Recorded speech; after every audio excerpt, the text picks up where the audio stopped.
കൊയിലാണ്ടിയിലെ മണക്കുളങ്ങര ക്ഷേത്രത്തിൽ ഉത്സവത്തിൻ്റെ അവസാന ദിവസമായിരുന്നു ഇന്ന്. ഈ ഉത്സവത്തിൻ്റെ അവസാന ദിവസത്തിൽ തന്നെ ഒരുപാട് ആളുകളൊക്കെ ഈ ക്ഷേത്രത്തിലേക്ക് ഉത്സവം കൂടാനായി എത്തിയിരുന്നു. ആ സമയത്താണ് ഈ ഗുരുവായൂർ ദേവസ്വത്തിൻ്റെ തന്നെ ആനകളായിട്ടുള്ള പീതാംബരനും അതുപോലെ തന്നെ ഗോകുൽ എന്നീ രണ്ട് ആനകൾ ഇവിടെ ഉണ്ടായിരുന്നു. ഈ അപകടം ഇന്ന് വൈകിട്ട് ഒരു 6 മണി സമയത്താണ് അപകടം ഉണ്ടാവുന്നത്. അതായത് ഈ നാട്ടുകാരൊക്കെ പറയുന്നത് അനുസരിച്ച് ഈ വെടിക്കെട്ട് ശബ്ദം കേട്ട സമയത്ത് പിന്നിലുണ്ടായിരുന്ന പീതാംബരൻ എന്ന ആന ഇടഞ്ഞോടുകയും മുന്നിലുണ്ടായിരുന്ന ഗോകുൽ എന്ന ആനയെ കുത്തുകയും ചെയ്തു. അതിന് പിന്നാലെ 2 ആനയും ഓടിയ സമയത്താണ് ഈ അമ്പലത്തിൻ്റെ തന്നെ തൊട്ട് സമീപത്തുള്ള ഒരു ഓഫീസ്, ഒരു കെട്ടിടത്തിലിടിച്ച കെട്ടിടം, ഒരു ഓടിട്ട കെട്ടിടമാണ്. ആ കെട്ടിടം തകർന്നു വീഴുന്ന ഒരു സ്ഥിതി ഉണ്ടായത്.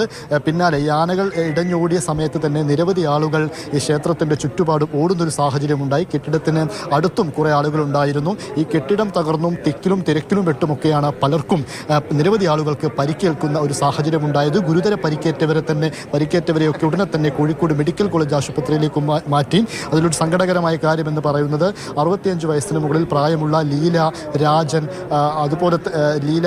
അതുപോലെ തന്നെ അമ്മക്കുട്ടിയമ്മ എന്നിവരാണ് ഇതിലിപ്പോൾ മരണമടഞ്ഞിരിക്കുന്നത്.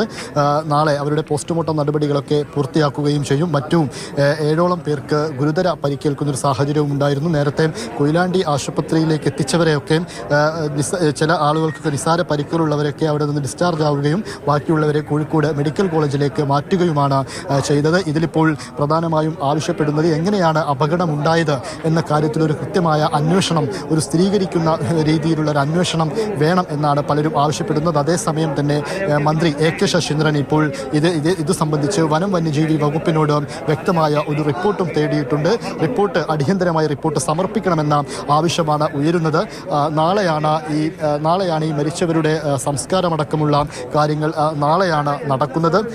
അത്തരം നടപടികളിലേക്ക് നാളെ പോവുകയും ചെയ്യും. അതുമാത്രവുമല്ല, നാളെ ഇതുമായി ബന്ധപ്പെട്ട കൂടുതൽ അന്വേഷണങ്ങൾ ബന്ധപ്പെട്ട ഉദ്യോഗസ്ഥരിൽ നിന്ന് ഉണ്ടാവുകയും ചെയ്യും. ജോം ടി കെക്കൊപ്പം ഇംതിയാസ് കരീം, മാതൃഭൂമി ന്യൂസ്, കോഴിക്കോട്.